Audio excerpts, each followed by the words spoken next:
This is going to be tough. Kalia Coppers never passed the ball a day in her life. Angel Reese is playing the point guard. She's not looking Caitlin Clark's way one time, deliberately not passing her the ball. And I got the proof. We'll get into that in just a second.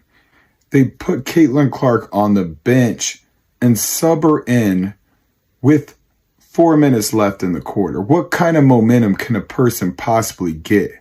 Building a super team is never just about stacking talent. It is about geometry, sacrifice, and ruthless role clarity. When you put MVPs, all-stars, and franchise cornerstones together in one jersey, the biggest enemy is never the opponent. The biggest enemy is internal friction, the clash of habits, egos, and offensive philosophies that each player brings from their own team. Today, we are cutting through all the toxic noise. No jealousy talk, no locker room soap opera. We are doing pure, high-level basketball analysis. We are examining one specific, recurring tactical breakdown that happened repeatedly in Team USA's recent exhibition and qualifier games. The issue is simple, yet devastating. Angel Reese grabs the defensive rebound and immediately tries to become the point forward. She puts the ball on the floor, shields it, and pushes the break herself. Right next to her stands Caitlin Clark, the most lethal transition playmaker in the world, with her hands up, begging for the outlet pass, and Reese refuses to give it. Let us freeze one of those exact possessions and see what actually happens. Reese secures the board with her elite positioning and strength. Clark slides into position, hands ready, calling for the ball. Textbook fast break initiation. The fastest way to advance the ball is never dribbling. It is the outlet pass. But Reese turns her body, uses her forearm to shield the ball, and decides she is going to initiate the break herself. From a pure analytics standpoint, this is a catastrophic mistake. When a big like Reese pushes the ball in transition, the defense does not panic. They comfortably retreat, build a wall in the paint, and protect the rim. Reese is dangerous near the basket, but she does not have Clark's 35-foot pull-up threat or her elite vision. So the geometry of the floor collapses, spacing disappears, wings cannot cut, rim runners arrive late. In the game, she's calling for the ball. Like I said, they're not going to pass her the ball. Look at this. They're both going for a rebound. But Angel Reese thinks she's the better point guard. She takes it up and just wastes a possession. Here we go again. Angel Reese is playing point guard. Now watch what happens next. Because the ball is stuck in Reese's hands, the timing of the entire transition is thrown off. Dyaisha, an elite rim runner, is already sprinting down the floor trying to establish deep position. If Clark had the ball at the logo, she would have seen Hamby's cut instantly and thrown a perfect 50-foot laser pass right in stride. Instead, the pass is delayed. Hamby arrives at her spot, the defense recovers, and in frustration, Hamby commits an unavoidable offensive foul. Possession over, turnover, 0 points. This is not bad intentions, this is bad offensive hierarchy. Now, let us look at the alternative reality, the version that actually works.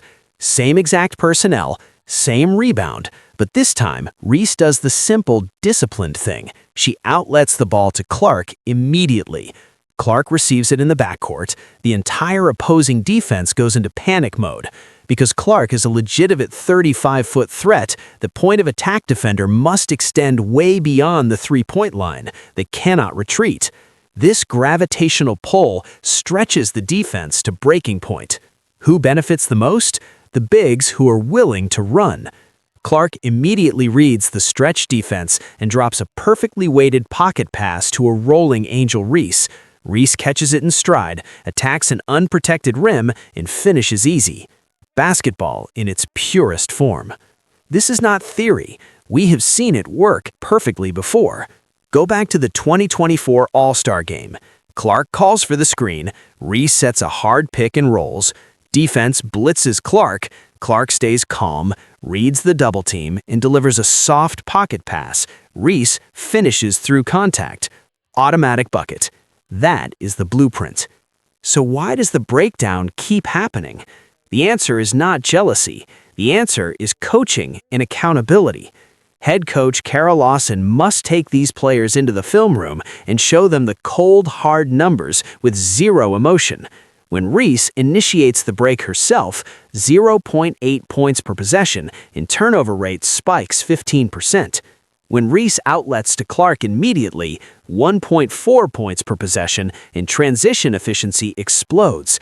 The numbers do not lie. The numbers do not care about highlight reels. The numbers only care about winning. Angel Reese is an incredible talent. She is one of the most dominant interior forces in the world, but her maximum advantage is not handling the ball in transition. Her maximum advantage is running the floor like a freight train, catching passes in stride, and finishing through contact. Clark's maximum advantage is having the ball in her hands, reading a retreating defense, and manipulating the entire floor with her vision and passing velocity. These two skill sets are not in conflict, they are perfectly synergistic. If Team USA can establish this hierarchy, Clark is primary initiator, Reese as elite finisher, they will not just win, they will become an unstoppable machine that dismantles international defenses with clinical precision.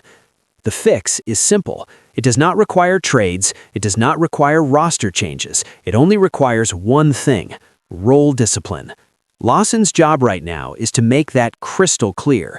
Show the film, show the numbers, show the all-star clips, and demand that every single player puts the name on the front of the jersey above the stats on the back. Because right now, one simple habit, Reese refusing to outlet the ball, is wasting massive offensive potential and making the game harder than it needs to be. The entire basketball world is watching. The choice is entirely theirs. Drop your honest take in the comments right now. Should Angel Reese be outlet passing to Clark immediately, or do you think her grab-and-go style is actually better for Team USA? And if you made it all the way to the end, drop role discipline in the comments so I know the real students are still here. Like the video if you want more high-level breakdowns like this. Subscribe and turn on notifications because we are locked in for the rest of these qualifiers and the big tournaments coming up. Next reaction drops after the Italy game. This is not drama, this is basketball at the highest level, and the numbers never lie. Stay sharp. See you in the next one.